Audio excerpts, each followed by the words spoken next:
profesor, buen día. En este caso vamos a presentar el tema de análisis de sensibilidad. El equipo está conformado por Espino Lara, Aldo Daniel, Hernández Fuentes Juan Luis, Morales Valenzuela Cristian y Ramírez Ortiz Brian Josué.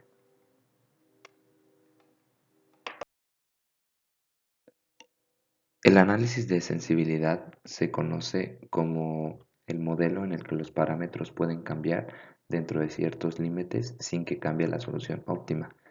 En esta sección vamos a abarcar dos casos, que es la sensibilidad de solución óptima a los cambios de la disponibilidad de los recursos, que es el lado derecho de las restricciones, y por otra parte veremos la sensibilidad de la solución óptima a los cambios en la utilidad unitaria o el costo unitario, que son los coeficientes de la función objetivo. Veamos el siguiente ejemplo. Jobco fabrica dos productos en dos máquinas. Una unidad del producto 1 requiere 2 horas en la máquina 1 y 1 hora en la máquina 2. Una unidad del producto 2 requiere 1 hora en la máquina 1 y 3 horas en la máquina 2. Los ingresos por unidad de los productos 1 y 2 son de 30 y 20 respectivamente. El tiempo de procesamiento diario total disponible en cada máquina es de 8 horas.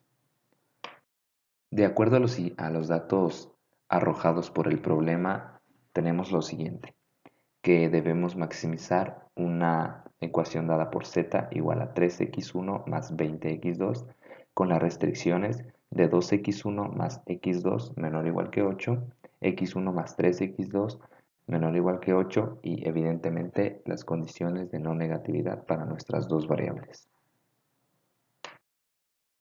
Como podemos observar en la figura 3.12 que se muestra en la siguiente diapositiva, esta ilustra el cambio de la solución óptima cuando se cambia la capacidad de la máquina 1.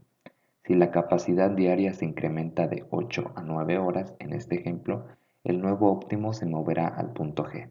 La tasa de cambio en la Z óptima a consecuencia del cambio de la capacidad de la máquina 1 de 8 a 9 horas se calcula como la tasa de cambio del ingreso a consecuencia del incremento de la capacidad de la máquina 1 en 1 hora, que da del punto C a punto G.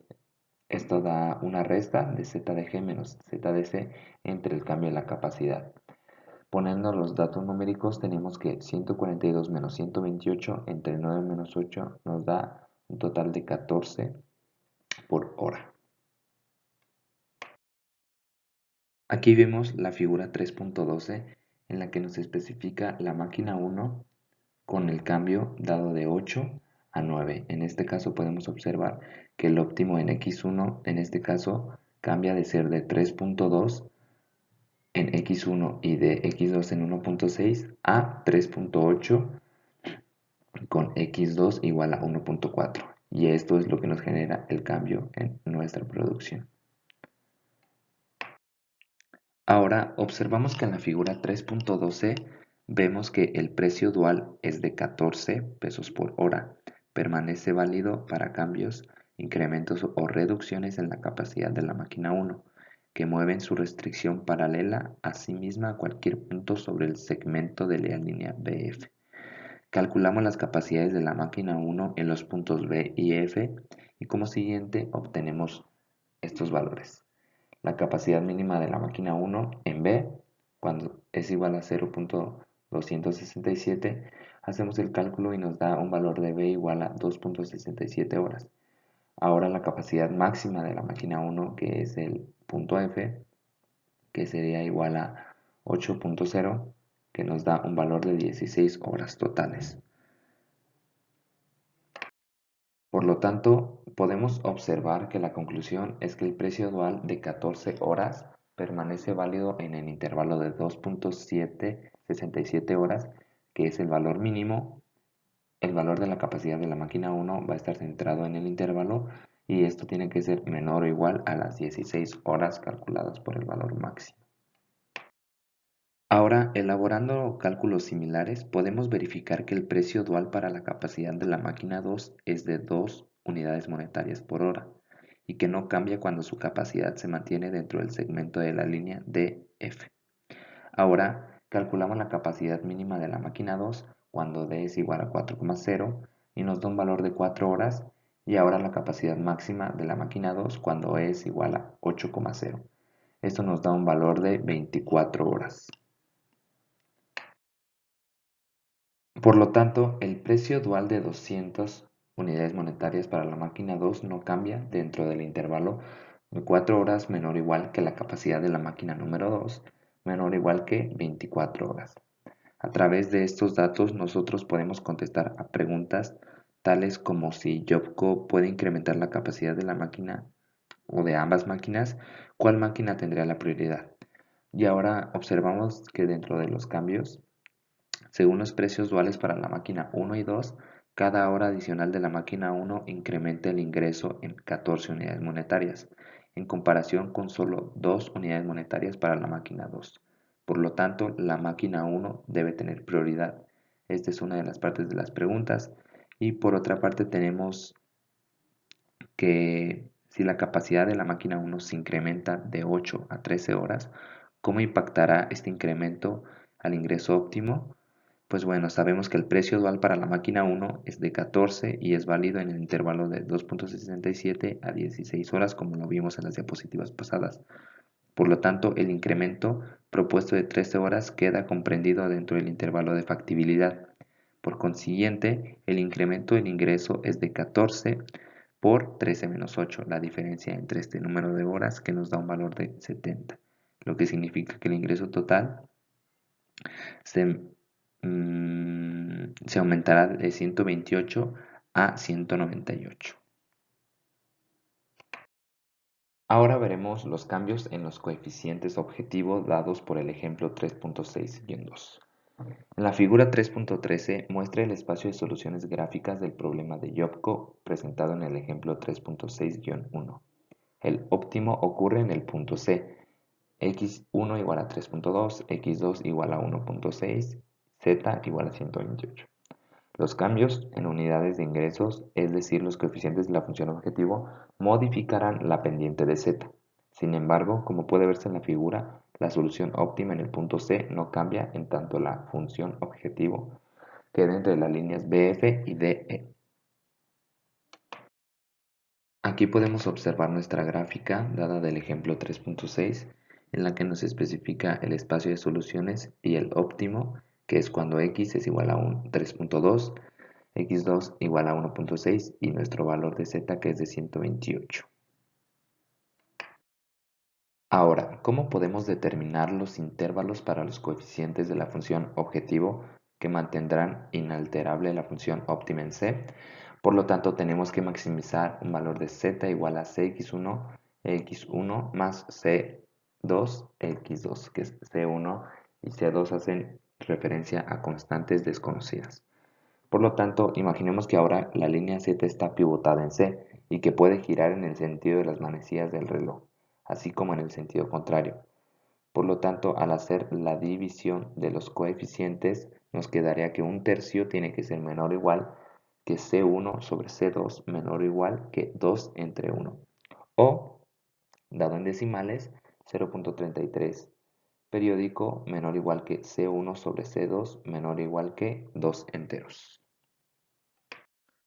Por lo tanto, con esto podemos dar respuesta a la pregunta propuesta que nos dice, supongamos que los ingresos unitarios producidos para los productos 1 y 2 cambian a 35 y 25 respectivamente. ¿Permanecerá igual el óptimo actual? Por lo tanto, tenemos que maximizar nuestra nueva función objetivo, que es de z igual a 35x1 más 25x2. La solución en C permanecerá óptima porque permanece dentro del intervalo de optimalidad, que es de 0.33, a 2. Pero el valor óptimo de Z cambia, que sería de 35 por 3 más 25 por 1.6 y esto nos da un valor mayor de 152. Por lo tanto, podemos observar que la solución se mantiene óptima, pero el valor va a cambiar debido a los coeficientes nuevos que están dados. A continuación vamos a explicar el tema de análisis de sensibilidad algebraica, cambios en el lado derecho. Para explicarlo de manera más fácil, vamos a hacer uso del modelo de Toiko como ejemplo. El modelo de Toiko utiliza 3 operaciones para armar 3 tipos de juguetes distintos: trenes, camiones y carros o autos. Los tiempos diarios disponibles para las 3 operaciones son de 430, 460 y 420 minutos respectivamente. Y los ingresos por unidad de tren, camión y auto de juguete son de 3, 2 y 5 unidades monetarias respectivamente. Los tiempos de ensamblaje para el tren en las 3 operaciones son de 1, 3 y 1 minuto respectivamente. Los tiempos correspondientes para el camión son de 2, 0 y 4 minutos respectivamente para cada operación, y por auto son de 1, 2 y 0 minutos respectivamente para cada operación. Hay que recordar que un tiempo 0 siempre nos va a indicar que la operación pues no se está utilizando.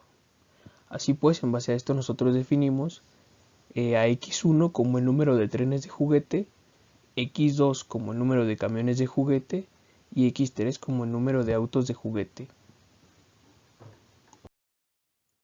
Y bueno, nosotros en base a lo que leímos anteriormente podemos identificar que y lo que estamos tratando de maximizar van a ser los ingresos obtenidos por los juguetes, ¿no? Entonces vamos a maximizar una función z que sea igual a 3x1 más 2x2 más 5x3, sujeto a las restricciones de los tiempos de cada una de las operaciones distintas, ¿no? Hay que recordar que tenemos 3 operaciones, entonces la operación 1 va a estar definida por la restricción x1 más 2x2 más x3 menor o igual a 430 minutos, que es el límite o la cantidad de recursos disponible. Para la operación 2 son 3x1 más 2x3 menor o igual a 460, y para la operación 3 será x1 más 4x2 menor o igual a 420, y obviamente hay que considerar la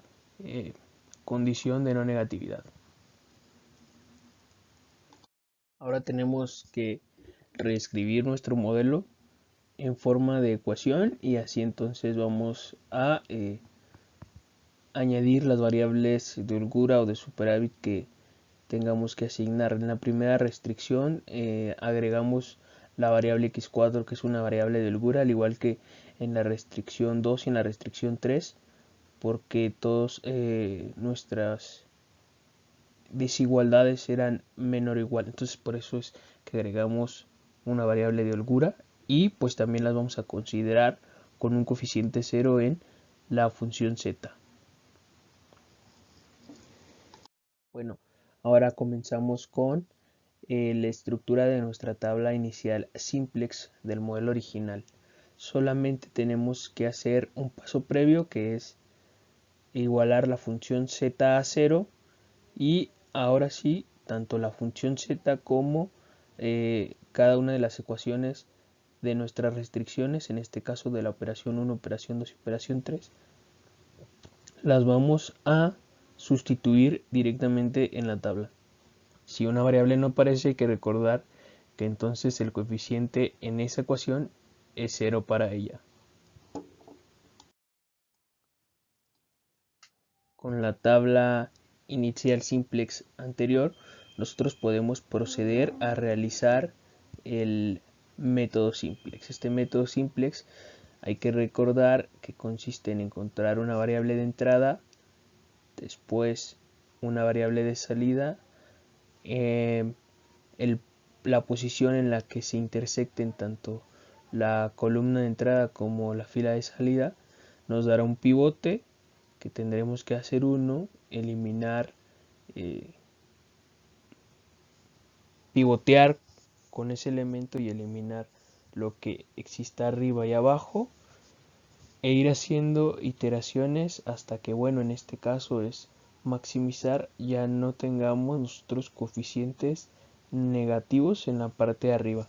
En este caso, si observamos bien, ya no hay coeficientes negativos en la parte de arriba, por eso es decir que se llega a la tabla óptima.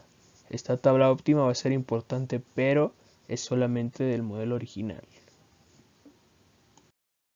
Como ya lo vimos en el análisis sensibilidad gráfico, los precios duales y los intervalos de factibilidad tienen que ver con el lado derecho de las restricciones. Entonces nosotros vamos a suponer que D1, D2 y D3 son los cambios realizados en el tiempo diario asignado a cada una de las operaciones. Es decir, son los cambios realizados en la disponibilidad de los recursos, ¿no? Y también pues hay que recordar que tanto D1, D2 y D3 pueden ser valores positivos o negativos. Y el modelo original entonces puede cambiarse por uno nuevo que incluya estos cambios. Bien, el modelo ahora se cambia a la siguiente forma. Vamos a seguir maximizando una función objetivo z que sea igual a 3x1 más 2x2 más 5x3, sujeto a restricciones donde se verán las modificaciones. X1 más 2x2 más x3 será menor o igual a 430 más D1, que serán los cambios realizados en la operación 1. 3x1 más 2x3 será menor o igual a 460 más D2, que son los cambios realizados en la operación 2. Y x1 más 4x2 será menor o igual a 420 más D3, que son los cambios realizados en la operación 3. Por lo tanto, ahora nosotros también vamos a tener una nueva tabla inicial que incluye los cambios en función de D1, D2 y D3. Es decir, tenemos la tabla completamente como la teníamos de manera inicial en el modelo original, pero ahora vamos a agregar un apartado con D1, D2 y D3 donde solamente donde aparezca D1 va a aparecer un 1 y en el resto un 0, igual para D2, igual para D3. Si nosotros observamos detenidamente esto, podemos ver que las partes que están sombreadas en la tabla son exactamente iguales. Esto nos va a dar una pauta porque si ya hemos realizado las operaciones para llegar de una tabla inicial en el modelo original, que es lo que tenemos en el lado izquierdo, si borramos el apartado que aquí estamos llamando solución de la tabla, podemos nosotros entonces realizar las mismas operaciones con las que llevamos de la tabla inicial del modelo original a la tabla óptima del modelo original, y solamente sería cuestión de aplicarlas para toda esta nueva tabla que está en función de D1, D2 y D3. Ya que han sido aplicadas las mismas operaciones con filas que aplicamos al modelo original, que nos llevaron desde la tabla inicial hasta la tabla óptima, nosotros vamos a obtener una nueva tabla óptima que en este caso estará en función de D1, D2 y D3. Esto nos va a servir porque si se fijan, la parte sombreada son exactamente lo mismo y nos va a ayudar a llegar a una conclusión. Con base a la tabla óptima nueva que hemos obtenido, que está en función de D1, D2 y D3, nosotros vamos a obtener la siguiente solución. Z es igual a 1350 más D1 más 2D2. X2 es igual a 100 más un medio de D1 menos un cuarto de D2. X3 es igual a 230 más un medio de D2. Y X6 es igual a 20 menos 2D1 más D2 más D3. Para obtener los precios duales vamos a utilizar la parte de la solución anterior que tiene que ver con la función z. Entonces la función z es igual a 1350 más D1 más 2D2.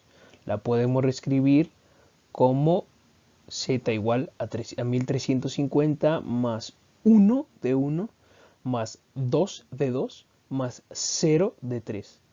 ¿Por qué son importantes los coeficientes? Porque son precisamente quienes nos van a dar los cambios.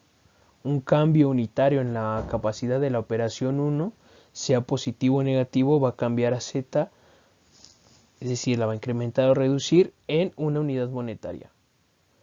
Un cambio unitario en la capacidad de la operación 2, sea positivo o negativo, va a cambiar a z, incrementar o reducirla en 2 unidades monetarias. Y un cambio unitario en la capacidad de la operación 3, sea positivo o negativo, va a cambiar a z, ya sea que la incremente o la reduzca, en 0 unidades monetarias.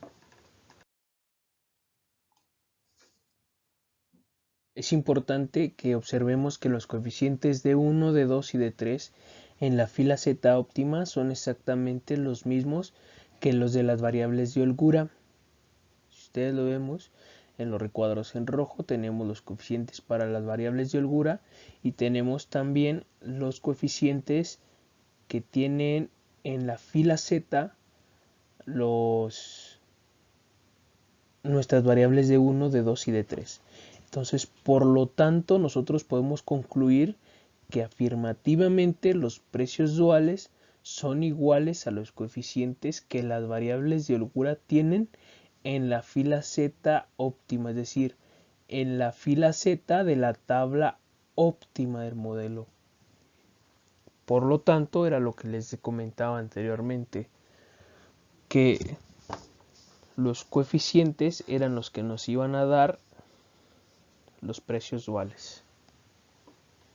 Intervalos de factibilidad.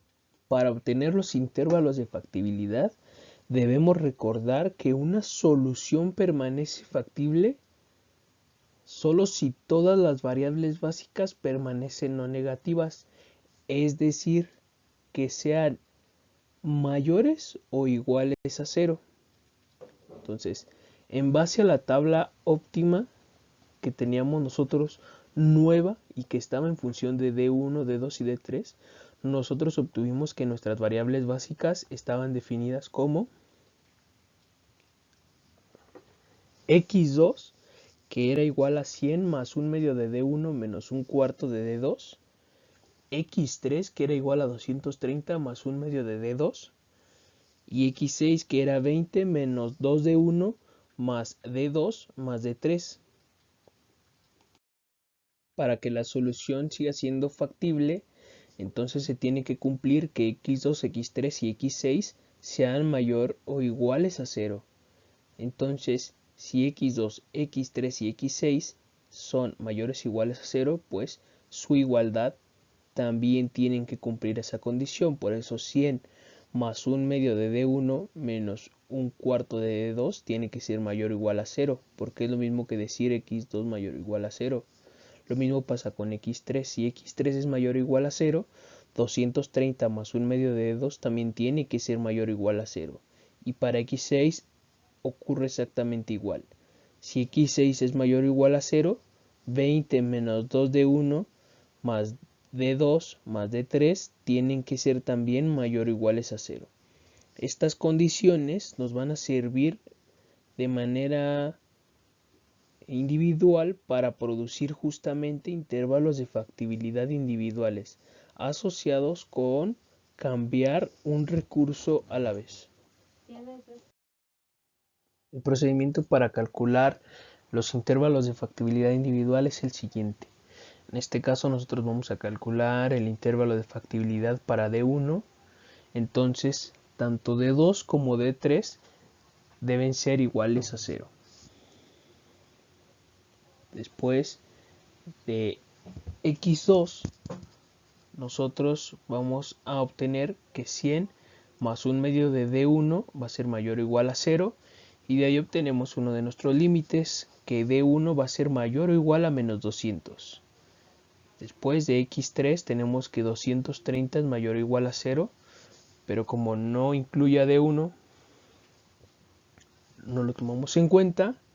Y de x6 tenemos que 20 menos 2D1 sean mayor o igual a 0. Y de ahí sacamos el otro límite de D1, que es menor o igual a 10. Entonces, de manera que el intervalo de factibilidad individual para D1 será el siguiente. D1 será mayor o igual a menos 200 y menor o igual a 10.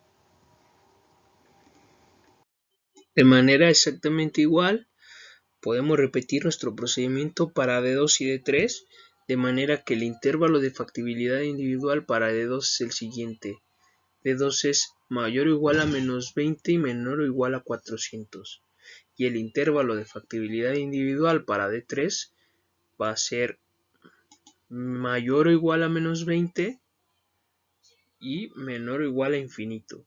Es importante señalar que los precios duales van a permanecer aplicables con cualquier cambio simultáneo que mantenga la solución factible, aunque los cambios violen alguno de los intervalos de factibilidad individual.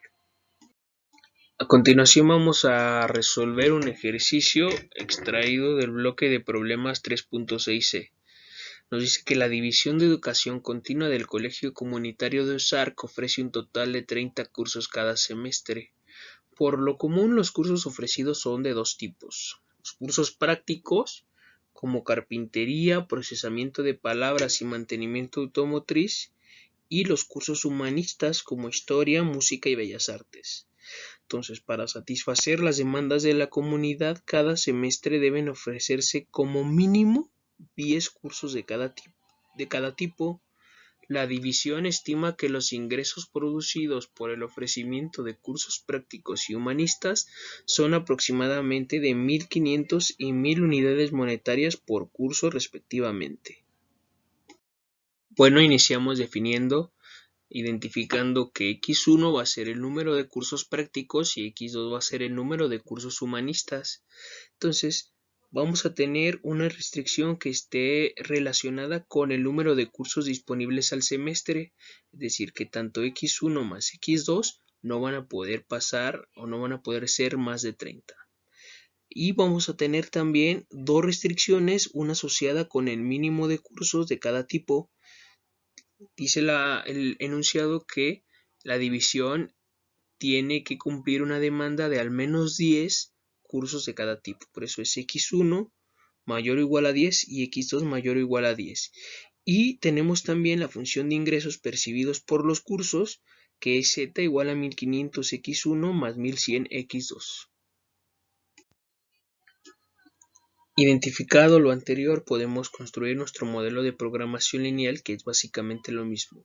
Vamos a querer maximizar la función z igual a 1500 x1 más 1100 x2 sujeto a la restricción de x1 más x2 menor o igual a 30, x1 mayor o igual a 10, x2 mayor o igual a 10 y nuestra condición de no negatividad. Bueno, lo anterior, el plantear el modelo de programación lineal, nos va a servir porque ahora podemos ingresar el problema a un software. En este caso es Tora, que nos arrojó el siguiente resultado al meterlo. Hay que recordar que al tener desigualdades mayor o igual que es un problema que se tendría que resolver con el método M o el método de dos fases. Nos arrojó los siguientes resultados. La iteración final fue la número 6, el valor máximo objetivo fue 40.000 y los valores de las variables x1 y x2 fueron 20 y 10 respectivamente. Esto lo vamos a necesitar y lo vamos a tener que tener presente para resolver las preguntas del ejercicio. Básicamente con la solución dada por Tora vamos a ir resolviendo cada uno de los incisos del problema. El inciso de este ejercicio, el inciso inicial, nos dice que ideemos un ofrecimiento de cursos óptimos para el colegio. Entonces ya tenemos nosotros que nuestro valor, nuestra solución óptima produce un valor z igual a 40.000 unidades monetarias, y esto se da cuando x1 es igual a 20 y x2 es igual a 10. Por lo tanto, lo único que tenemos que decir nosotros, o la conclusión, es que la solución óptima se da cuando los ingresos máximos son 40.000 unidades monetarias, y eso se obtiene mediante una combinación de 20 cursos prácticos y 10 cursos humanistas. El inciso B de nuestro ejercicio nos dice demuestre que el precio dual de un curso adicional es de 1.500 unidades monetarias, el cual es el mismo que el ingreso por curso práctico. ¿Qué significa este resultado en función de ofrecer cursos adicionales? Bueno, pues Tora también nos proporciona los precios duales. Para la restricción número 1 el precio dual es de 1.500. Como esta restricción es la que está relacionada con los cursos prácticos, significa que para cada curso práctico adicional el ingreso percibido se incrementará en 1.500 unidades monetarias. Es decir, por cada curso práctico que nosotros agreguemos, vamos a tener un incremento de 1.500 unidades monetarias. El inciso C de nuestro ejercicio nos pregunta que cuántos cursos más pueden ofrecerse al mismo tiempo de modo que se garantice que cada uno contribuirá con 1.500 al ingreso total. Entonces, según el informe de sensibilidad, según el análisis de sensibilidad, el aumento que es permitido en el número total de cursos es ilimitado. Es decir, si nosotros vemos en el precio dual de 1.500 unidades monetarias, nosotros tenemos que el mínimo es 20, pero el máximo está en infinito, por lo tanto significa que el precio dual de la restricción 1, decir de los 1.500 unidades monetarias, es válido hasta cualquier número de cursos adicionales. Por último, el inciso D del problema nos dice que determinemos el cambio en ingresos a consecuencia del aumento del requerimiento mínimo de cursos humanistas. Entonces, si lo observamos, el precio dual para la restricción que está vinculada con los cursos humanistas es de menos 500 unidades monetarias. Entonces, esto quiere decir que por cada curso humanista adicional que tengamos, el ingreso va a disminuir en 500 unidades monetarias. Eso significa el signo negativo que tenemos en el precio dual. El siguiente subtema es el 3.6.3, análisis de sensibilidad algebraica enfocado en la función objetivo. Recordemos que el análisis de sensibilidad ocurre cuando los parámetros o datos de entrada del modelo pueden cambiar dentro de ciertos límites sin que cambie la solución óptima, pero en esta ocasión lo vamos a ver enfocado en la función objetivo. Introducción.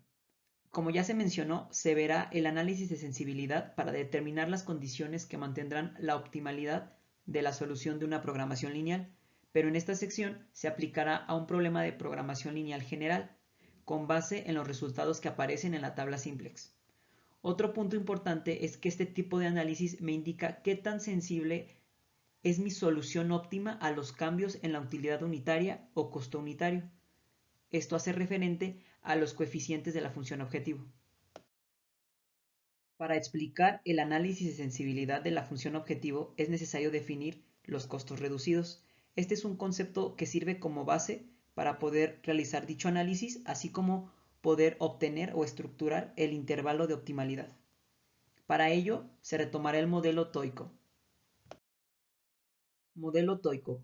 TOICO utiliza tres operaciones para armar tres tipos de juguetes: trenes, camiones y carros. Los tiempos diarios disponibles para las tres operaciones son 430, 460 y 420 minutos respectivamente. Y los ingresos por unidad de tren, camión y auto de juguete son 3, 2 y 5 respectivamente.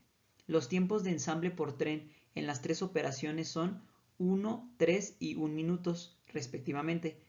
Los tiempos correspondientes por tren y por auto son 2:04 y 1:02 minutos.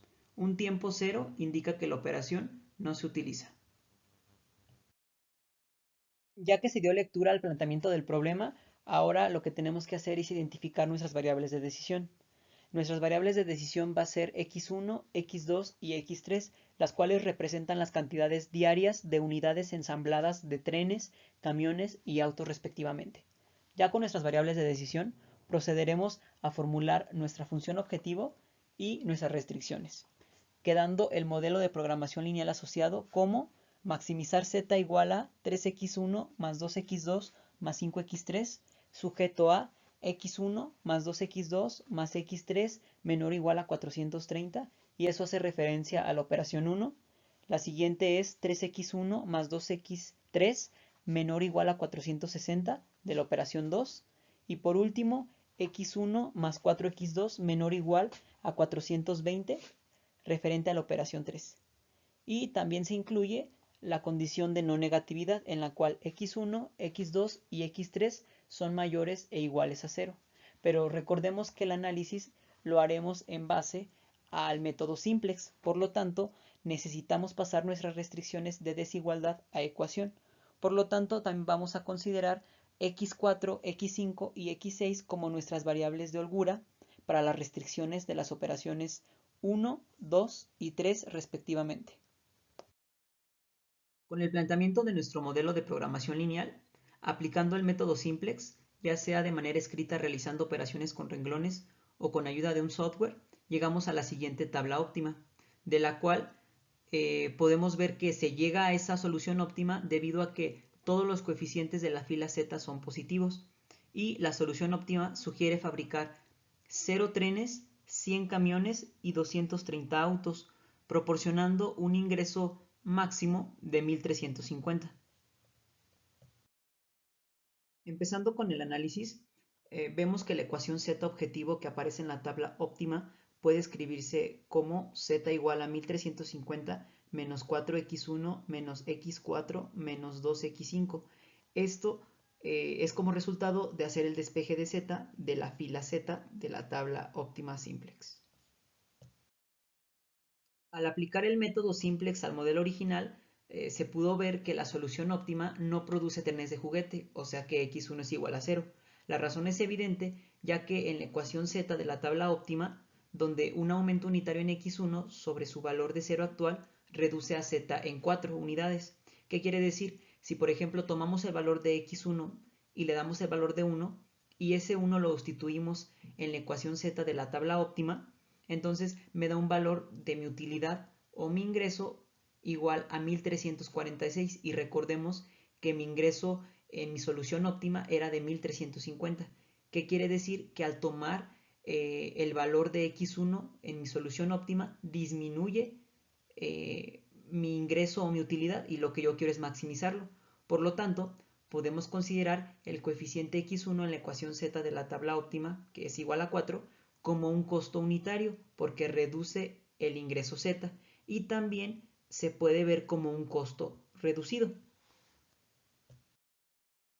Realizando el análisis se pudo comprobar cuál era el costo reducido de la variable de decisión x1, y ese costo reducido era el coeficiente de la fila Z correspondiente a la variable x1. Con ese análisis podemos proponer la siguiente definición. Definición de costo reducido. Es el coeficiente de una variable de decisión de la fila Z de la tabla óptima simplex, y me indica la razón o cantidad en la cual disminuye mi ingreso Z por cada aumento unitario en la variable de decisión.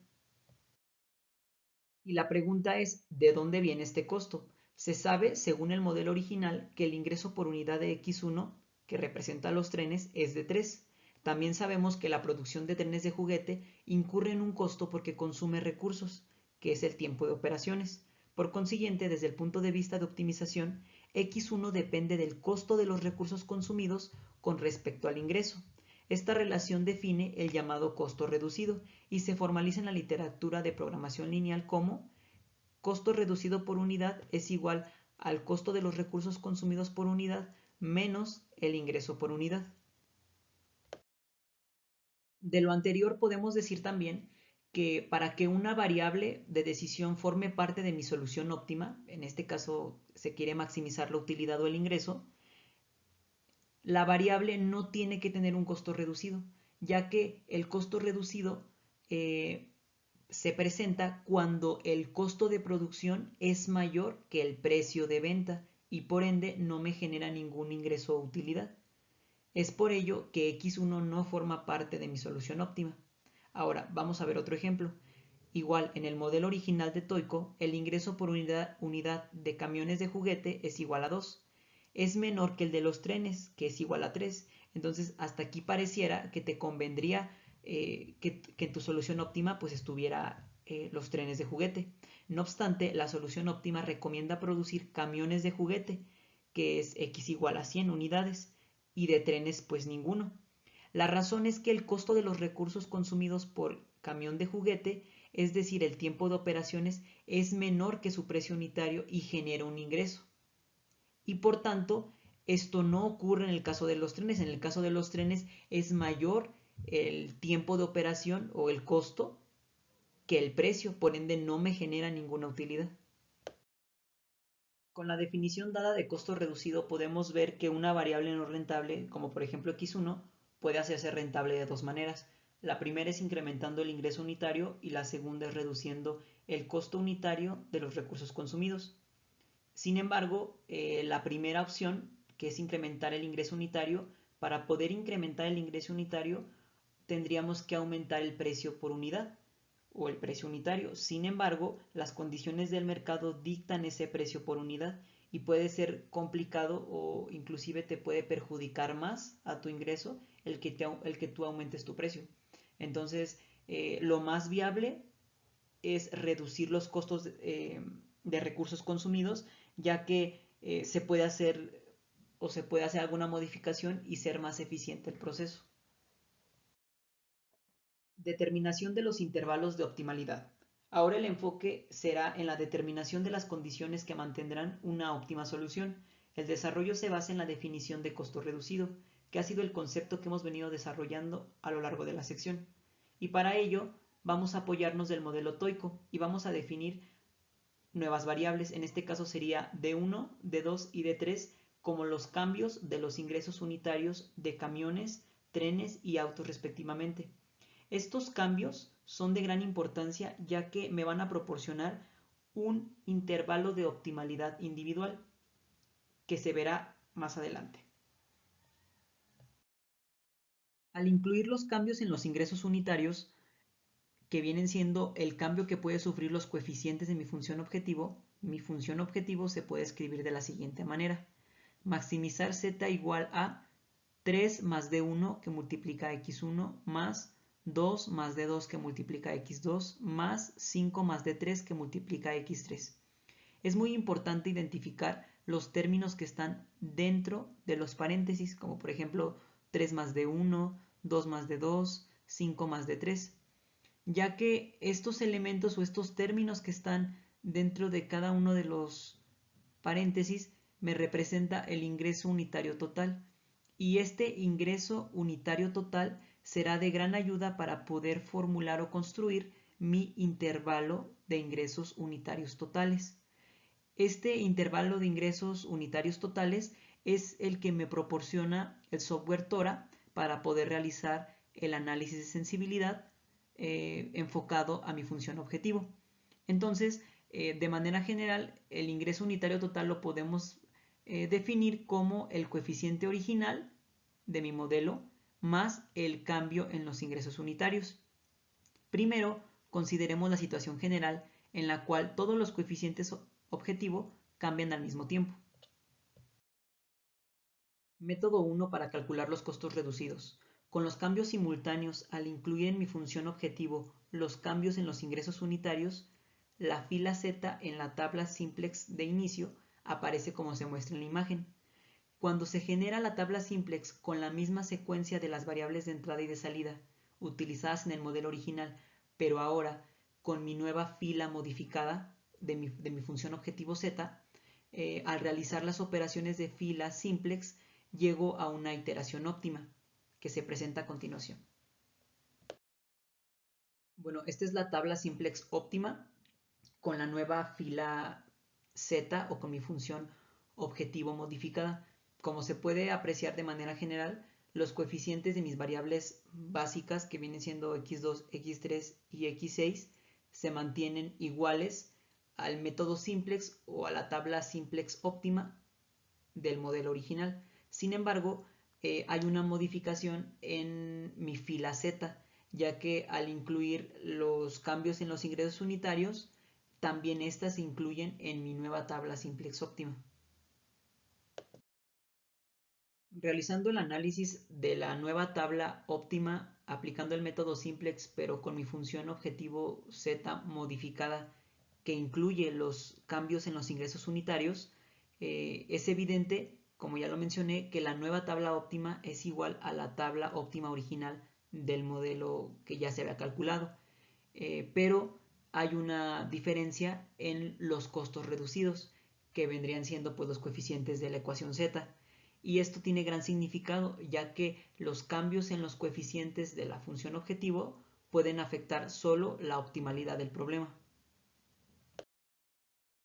Método 2 para calcular los costos reducidos. No es necesario realizar operaciones de fila simplex para calcular los nuevos costos reducidos.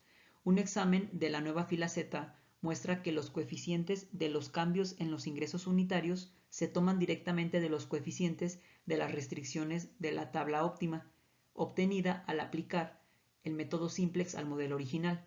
Una forma conveniente de calcular el nuevo costo reducido es agregar una nueva fila superior que esté por encima de la fila donde se encuentran las variables no básicas y una nueva columna más a la izquierda de la tabla óptima, que estaría a la izquierda de la columna de las variables básicas.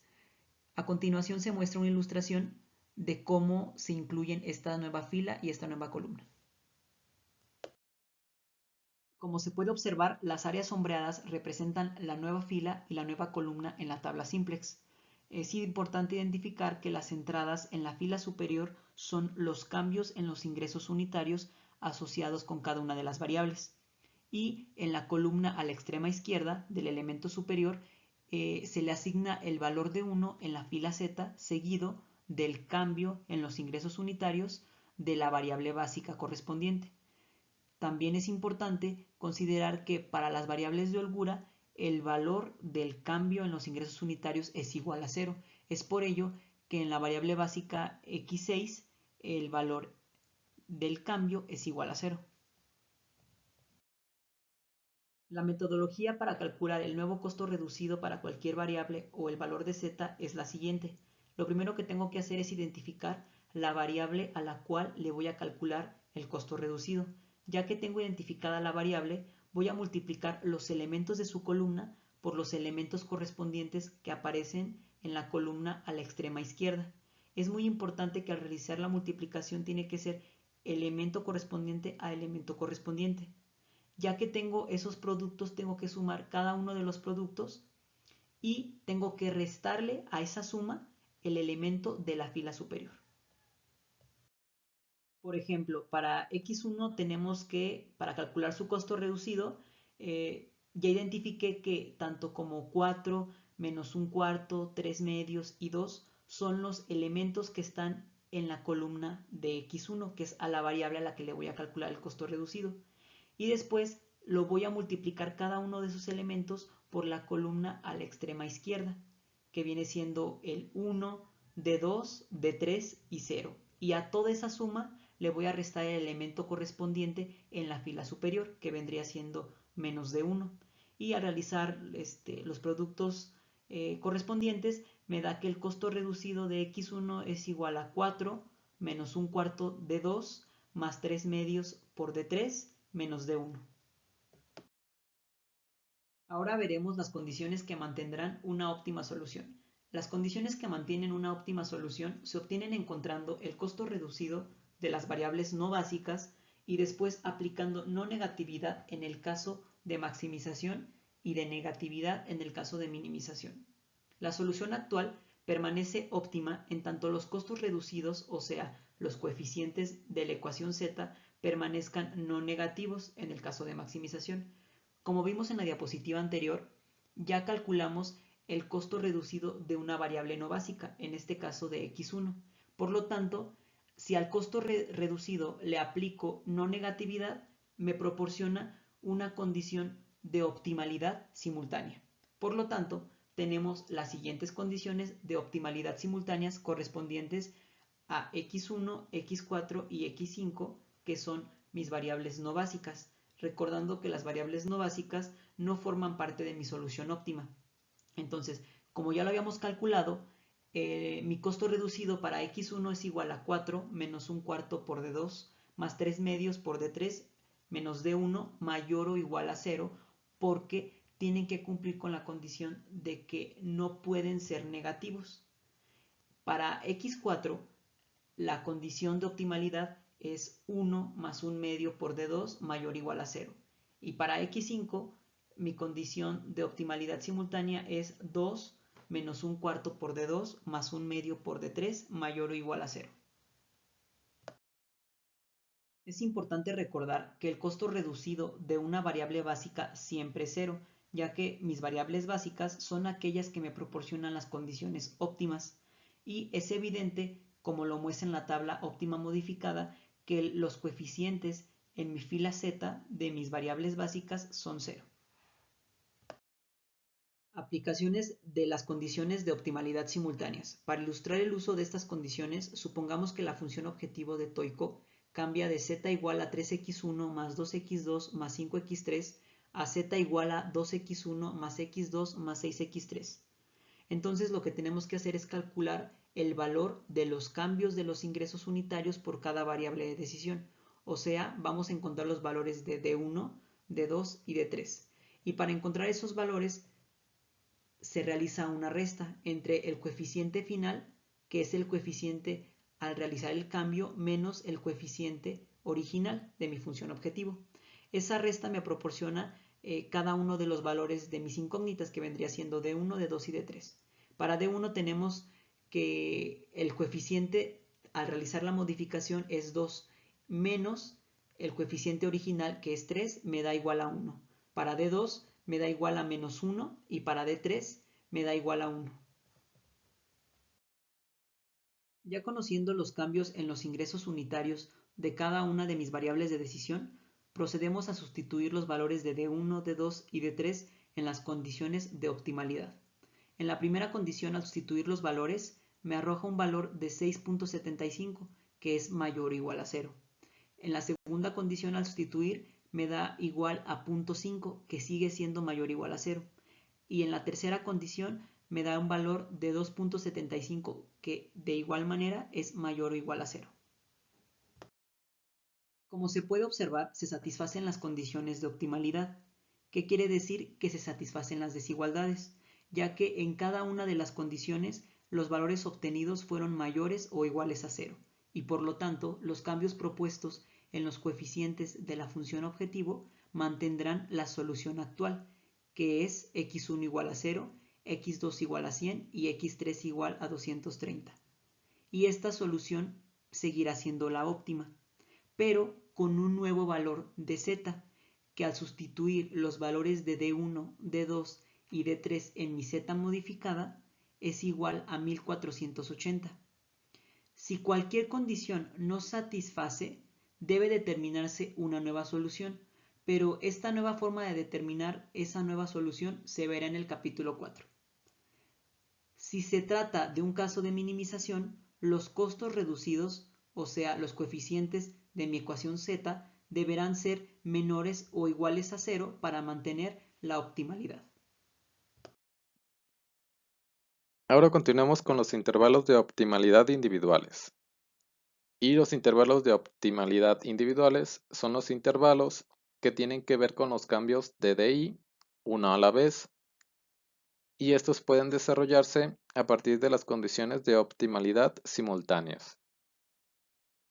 Por ejemplo, supongo que el coeficiente objetivo de x2 solo cambia a 2 más d2, es decir, d2 va a tener un cambio y tanto d1 como d3, al no tener 1, van a ser iguales a 0.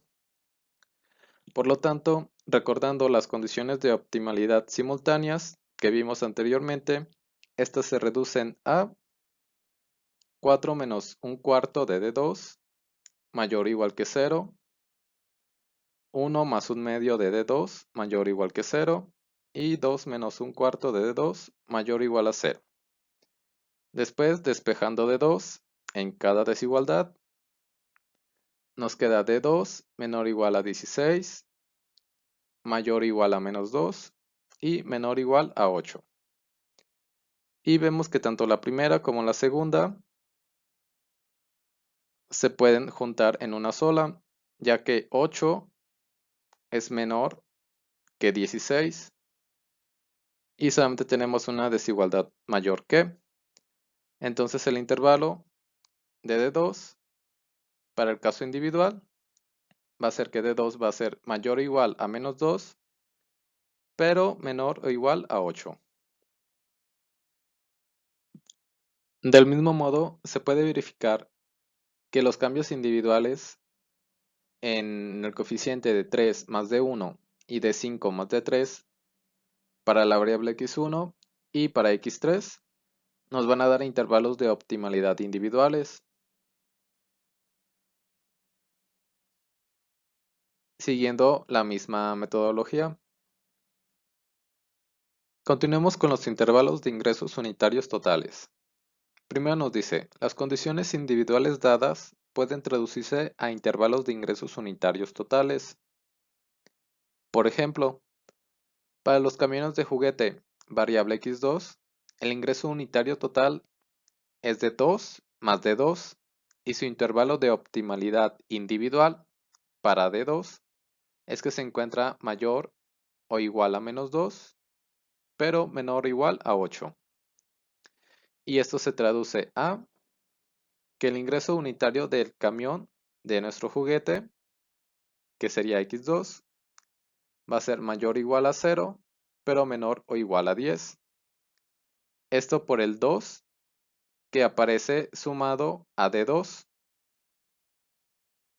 Y eso es lo que recorre el intervalo de D2 en 2 unidades.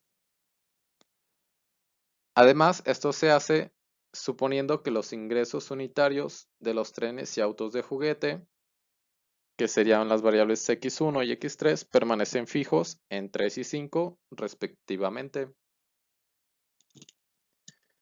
Es importante observar que los cambios en el ingreso unitario, representados por D1, D2 y D3, pueden estar dentro de sus intervalos individuales, permisibles, sin satisfacer las condiciones simultáneas de optimalidad y viceversa. Pueden estar satisfaciendo las condiciones simultáneas, pero al menos uno de los intervalos individuales no se encuentra en su valor permisible. Los intervalos individuales suelen ser resultados estándar en todo software de programación lineal. Por lo regular, las condiciones simultáneas no forman parte de los resultados. Esto tampoco incluye a los intervalos de optimalidad individuales. Sin embargo, en todo software de programación lineal se incluye los intervalos de ingresos unitarios totales. Ahora vamos con un ejemplo de la sección 3.6d y en caso concreto es el ejercicio número 2, el cual nos dice, la tienda de abarrotes B y K vende 3 tipos de refrescos, las marcas Cola A1, Cola A2 y la marca más barata genérica de Cola A3. El precio por lata de A1, A2 y A3 es 80, 70 y 60 centavos respectivamente. En promedio, la tienda no vende más de 500 latas de todos los refrescos de cola al día. Aunque A1 es una marca reconocida, los clientes tienden a comprar más A2 y A3 porque son más baratos. Se estima que como mínimo se venden 100 latas de A1 al día y que las ventas de A2 y A3 sobrepasan las de A1 por un margen de al menos 4 a 2. Y nos pregunta lo siguiente. Inciso A. Demuestra que la solución óptima no requiere vender la marca A3. Inciso B. ¿Qué tanto se debe incrementar el precio por lata de A3 para que B y K la venda? E inciso C. Para competir con otras tiendas, B y K decidió reducir el precio de los 3 tipos de refresco de cola en 5 centavos por lata. calcule de nuevo los costos reducidos para determinar si esta promoción cambiará la solución óptima actual. Comencemos con el planteamiento del modelo. Definimos a nuestras variables x1, x2 y x3 como el número de latas de A1, A2 y A3 respectivamente. Por lo tanto, nuestra función objetivo será maximizar la venta de las latas. Esto sujeto a la restricción que nos indica que la venta de las latas en general se pronostica para que sean menor a 500 unidades, en donde la venta de la marca A1 es de al menos de 100 latas y la relación 4:2 de la venta de las marcas A2 más de la marca A3 en relación a las de A1 y despejada para que la forma quede de la desigualdad con el lado derecho no negativo, queda finalmente así. Y la de no negatividad, en donde x1, x2 y x3 deben ser mayores o iguales a 0. Aquí tenemos entonces la tabla inicial para nuestro modelo simplex. Y solamente sería señalar que S mayúscula x4, S mayúscula x5 serían las variables de superávit para el caso de las restricciones que presentan mayor o igual que Sx6, la variable de holgura, y Rx7 y Rx8, las variables artificiales para poder ajustar el modelo. Posteriormente, y tomando la recomendación que nos hace el libro sobre esta sección de ejercicios, tomamos la tabla óptima directamente del programa Tora. Y en su solución vemos que para tener una solución óptima se deben de producir 166.67 latas de A1, 333.33 latas de A2 y 0 latas de A3, por lo cual el inciso A de nuestro problema se comprueba que no se producen latas de la marca A3. Además, nuestra solución óptima en Z es de 36.666.67 y recordemos que se encuentra en centavos. Ahora, para poder resolver el inciso B, habría que calcular los costos reducidos, por lo que utilizando el método 2, a partir de nuestra tabla simplex óptima, la extendemos con las respectivas columnas y el respectivo renglón. Y recordando brevemente, va a ser este coeficiente multiplicado por el coeficiente que se encuentra en la columna izquierda, haciendo sumatoria con el siguiente renglón y el siguiente elemento asociado, así sucesivamente, y restado con el DI o 0 para el caso de las variables no básicas del ejercicio. Una vez calculados los costos reducidos, vemos que el costo reducido de x1, x2 y de Sx4 es igual a 0, esto por ser variables básicas. O también, realizando el procedimiento del método 2, se comprueba que en efecto sus costos reducidos son iguales a 0. En la columna de Z, para la solución final, se obtiene el valor óptimo de 36.666.67 más 166.67 por D1 y más 333.33 multiplicado por D2.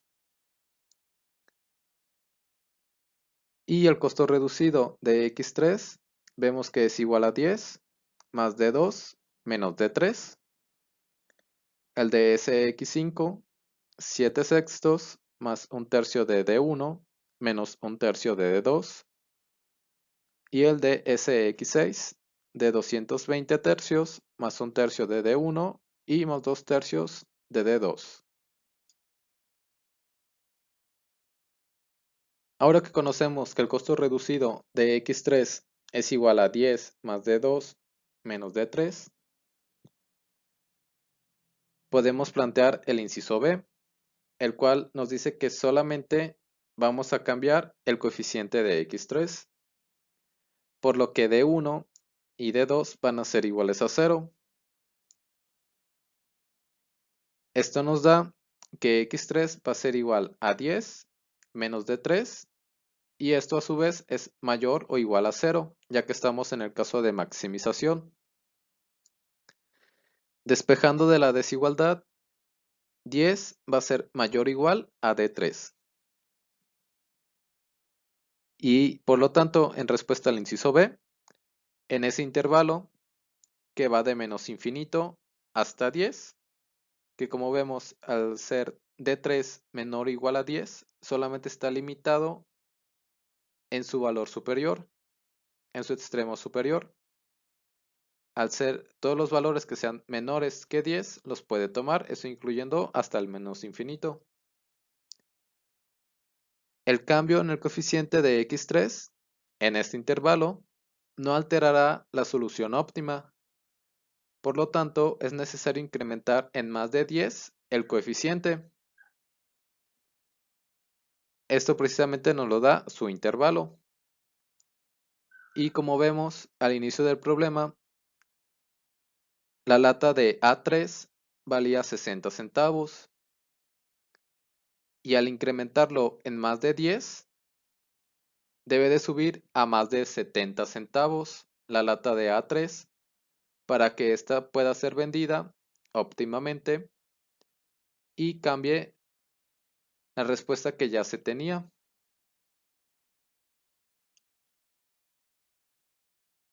Ahora para el inciso C, habría que analizar el cambio simultáneo. Recordemos que nuestra función objetivo z era 80x1 más 70x2 más 60x3. Y ahora nos dice que para poder competir va a aplicar un descuento de 5 centavos a cada lata, por lo que los coeficientes de la función objetivo se van a reducir en 5, quedando como 75x1, 65x2 y 55x3. Y por lo que observamos y directamente nos dicen, el cambio, calculando los D1, D2 y D3, va a ser de menos 5, ya que se está reduciendo. Ahora, regresando a los costos reducidos de manera simultánea y sustituyendo los valores de D1, D2 y D3, vemos que el costo reducido de X3 sería igual a 10, el de SX5 igual a 7 sextos, que es aproximadamente 1.17, el de SX6 235 tercios, que sería aproximadamente 78.33, y como respuesta al inciso C, sería que todas las condiciones se cumplen, por lo que no cambia la solución inicial óptima, pero sí genera un nuevo z. Y recordemos, en los costos reducidos, donde nuestra función z era la solución óptima inicial de 36.666.67, más un coeficiente que multiplicaba D1 y otro que multiplicaba D2. Y al ser tanto D1 como D2 negativos, va a sufrir una reducción la función z, quedando como 34.166.67. 3.6.4 Análisis de sensibilidad con TORA. En este último subtema del capítulo 3, el libro nos presenta las distintas salidas del análisis de sensibilidad utilizando software. Sin embargo, nosotros hemos puesto el ejemplo solamente con Tora, a ser el que utilizamos. Y el libro nos da la siguiente pantalla de la figura 3.14 y precisamente para el modelo de Toico. Está marcado cuál sería el análisis de sensibilidad. Nos dice que para las variables x1, x2 y x3 tenemos el coeficiente actual,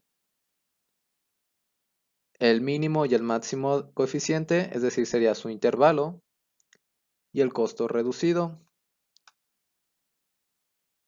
Como vemos, el de x1 sería 4, x2 y x3 serían 0,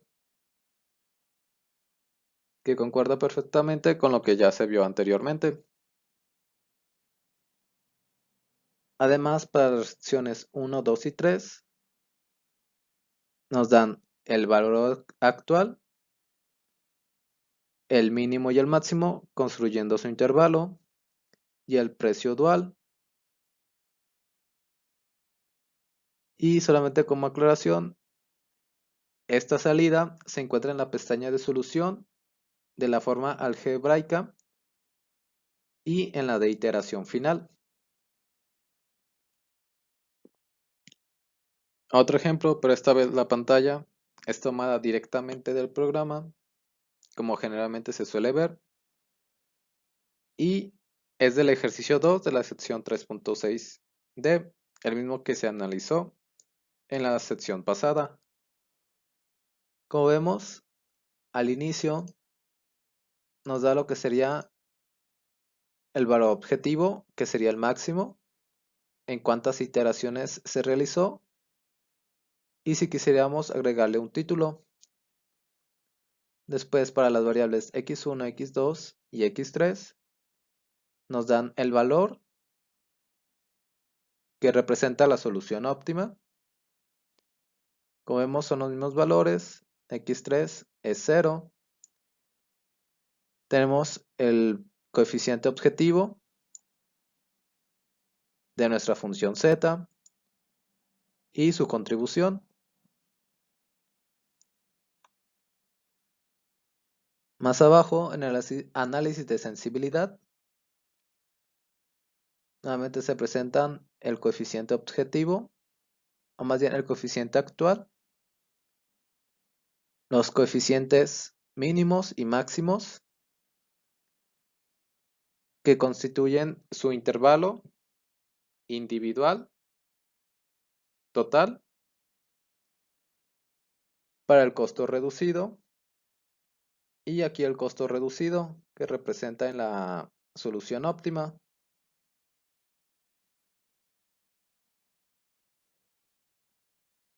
Más abajo en las restricciones de 1, 2 y 3 nos muestran si es menor o es mayor. El valor que se tenía en un inicio, los valores mínimo y máximo para la construcción de su intervalo de factibilidad y el valor de su precio dual.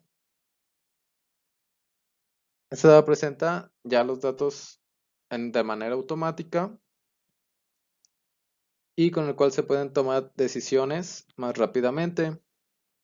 Por poner un ejemplo, sería viéndonos en el precio dual, vemos que al aumentar la restricción 1, que estaba relacionada con el límite de ventas diarias que se tenía, estaríamos aumentando, o sería el que más aumenta en Z positivamente, mientras que en la restricción 3 lo estaría disminuyendo, ya que esta nos limitaba a una relación en donde compraban más las latas baratas que la de la marca 1, que a la que cuesta más obtiene mayor ganancia, pero por lo mismo la gente no la suele comprar.